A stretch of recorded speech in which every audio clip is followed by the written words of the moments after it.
Yeah, I was a real little hooligan. And I used to, oh God, I love trespassing.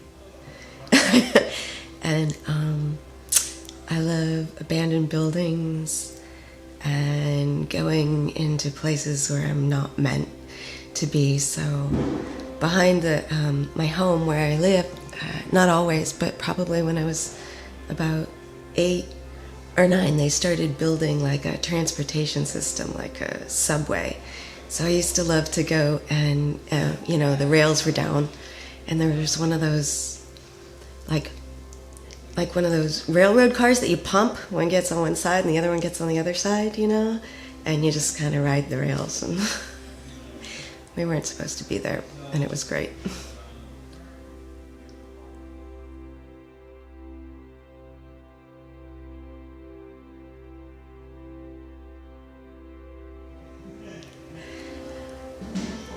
Well, I'm not typically somebody who easily accepts rules that are limiting to my spirit. So I haven't fit into the limited expectations of averageness, I feel, because I just felt like you can't keep me from doing this.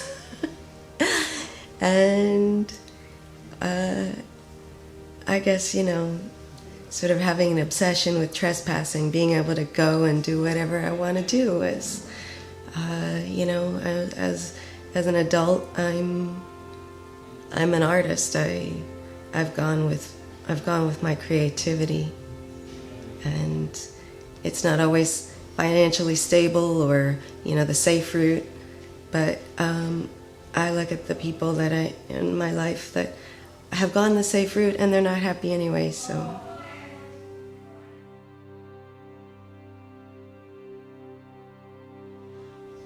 oh yeah. It goes with, the uniqueness of any experience or any person, any experience you have in life. If there isn't contrast, uniqueness, if we were all drones, if we were all dressed in gray jumpsuits, if we were all thinking the same thoughts, if we were all heterosexual, if we were all anything that's not different, that's not unique, God, we would be wanting to die to have a unique experience. And it's not always easy to be unique because it takes a lot of searching to figure out how to go with your own flow, because in this society we're told to go with the flow of the median of the what's expected. And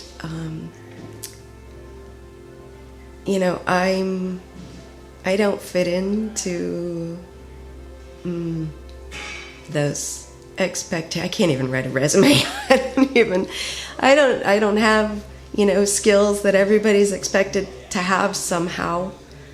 But I know that what I have is unique. So when everybody has those same skills and somebody's looking for something different, then I know there's some place that I'll fit into where I'm really comfortable, where I'm able to be an artist and able to be creative and able to go with the flow of inspiration, not with the flow of there is no flow in expectation. There's resistance in expectation. And that's the cause of sickness and everything that our world sees as,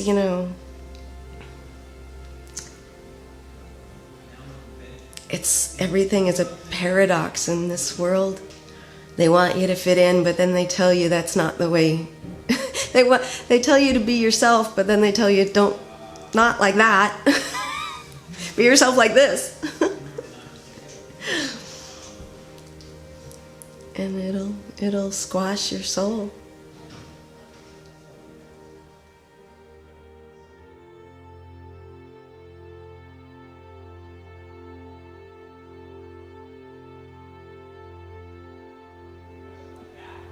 As physical beings in this physical world, we are here not to observe reality, but to create reality.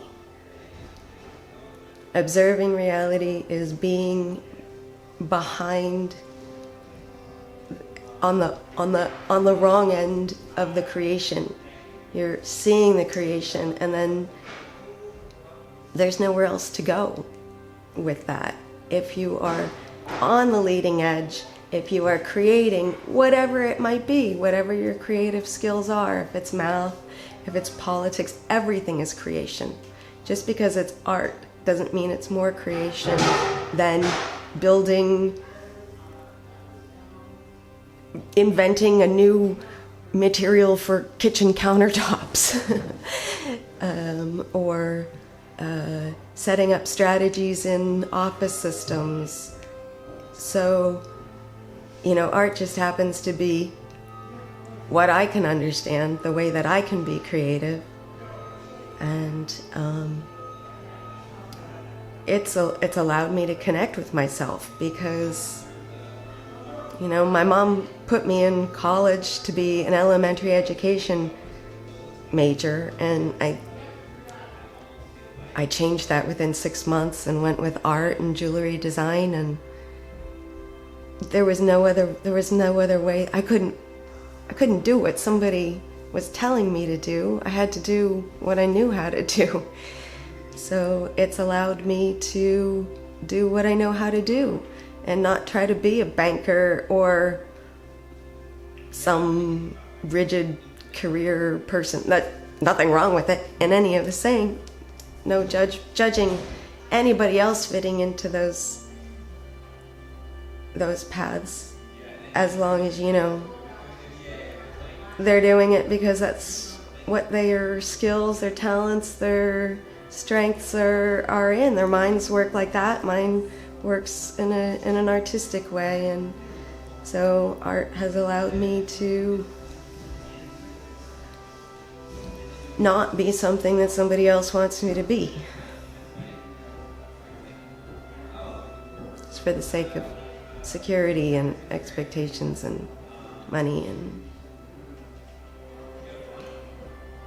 unhappiness with all that stuff.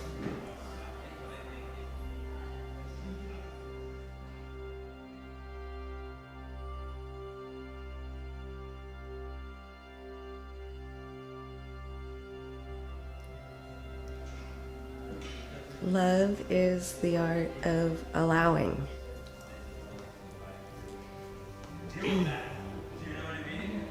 Love is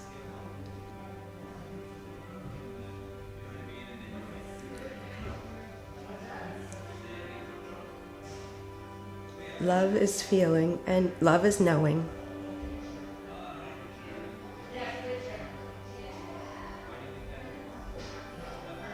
That whatever is, whatever experiences you are having, whoever you are connecting with, love is connection. Love is true connection, without judgment, without resistance, without holding somebody apart from yourself, without holding experiences apart from yourself, because you judge them as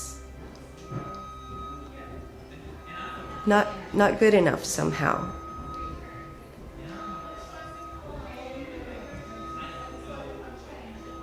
I don't know.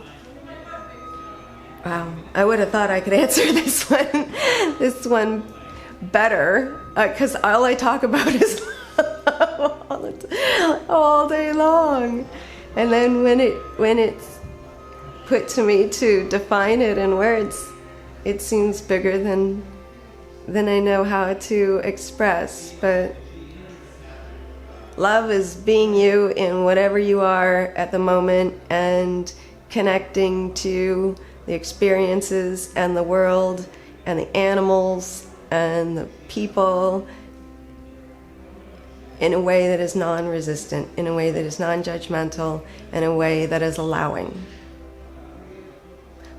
Romantic love has been raised up in our world, in our society, to be something that is special and different, but when it comes down to it, when your romance ends, your love should not end. And it can shift into a different form. It can shift into a different experience. Maybe the experience you were having before you met the person that you romantically fell in love, and being in love is to be in alignment with your higher self and in alignment with another person's higher self. And you meet in a place where you're excited about that person, you're excited about their talents, you're excited about what they're interested in, you're excited about the way their voice sounds, you're excited about that energy, that person who just happens to be in that maybe physical form or whatever, and that's nice too, to be excited about. But real love is accepting that that person is not perfect, that person,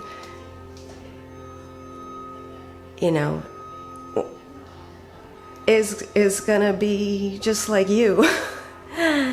Where, the energy of the excitement, if you really keep that person clear, if you really don't judge that person, then the excitement of being in love should never really come to an end. Maybe the physical experience comes to an end, and that's sometimes natural and normal, but love doesn't end.